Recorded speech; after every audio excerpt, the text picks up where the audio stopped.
نبی کریم صلی اللہ علیہ وسلم خود ارشاد فرماتے ہیں کہ انسان جنتیوں کا عمل کرتا رہتا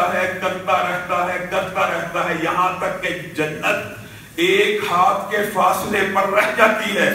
لیکن کوئی ایسا عمل کر بیٹھتا ہے کہ جہنم میں چلا جاتا ہے، اور انسان جہنمیوں والے عمل کرتا رہتا ہے ایک ہاتھ کے فاصلے پہ جہنم رہ جاتی ہے،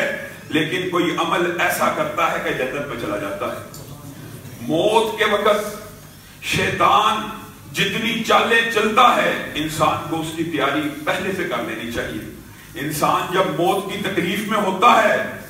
تو اس کو آ کر کہتا ہے تجھے پتہ ہے تجھے تکلیف کیوں ہوئی، کیوں ہو رہی ہے مجھے تکلیف، انسانی روپ میں، بزرگ کے روپ میں، مختلف شکلوں میں کیوں ہو رہی ہے تکلیف؟ یہ جو تجھے تکلیف محسوس ہو رہی ہے اس لیے ہو رہی ہے کہ تو نے غلط مذہب کا انتخاب کیا ہوا ہے، تو نے اسلام کا انتخاب کیا ہے، میں تجھے دعوت دیتا ہوں عیسائی ہو جا تو تیری تکلیف کو میں دور کر دوں گا۔ انسان جب انتہائی تکلیف میں ہوتا ہے نا تو انسان کمپرومائز کر لیتا ہے، لیکن بعض لوگ اللہ کے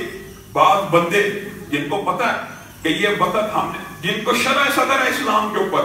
کہ نبی کریم اللہ کے نبی ہیں، اللہ ایک ہے، ان کے ان باروں کے جواب میں یہ بڑی تفصیلی روایات ہیں۔ کبھی کہتا ہے یہودی ہو جا وغیرہ وغیرہ، تو جواب میں کیا کہتے ہیں؟ اللہ کے بندے کیا کہتے ہیں؟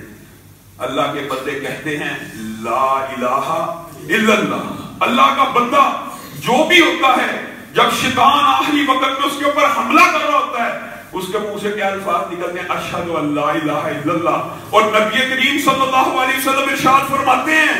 جس کا آخری کلام یعنی آزمائش کے آخری وقت میں بھی جو اس کلمے پہ فوت ہوتا ہے کہ نہیں تو مجھے دھوکہ دے رہا ہے، آج میں اپنی تکلیف سے مجبور ہو کے اسلام نہیں چھوڑوں گا بلکہ اشہد ان لا الہ الا اللہ، جو صرف یہ کلمہ موت کے وقت آخری لمحات میں ادا کر دیتا ہے دخل الجنہ۔ نبی کریم صلی اللہ علیہ وسلم ارشاد فرماتے ہیں صرف اس کا آخری وقت میں یہ کلمہ اتنا کفایت کرے گا کہ اس کو جنت میں داخل کر دیا جائے گا۔ راحت أحلام أوهام إن كان ما ضمت يمينك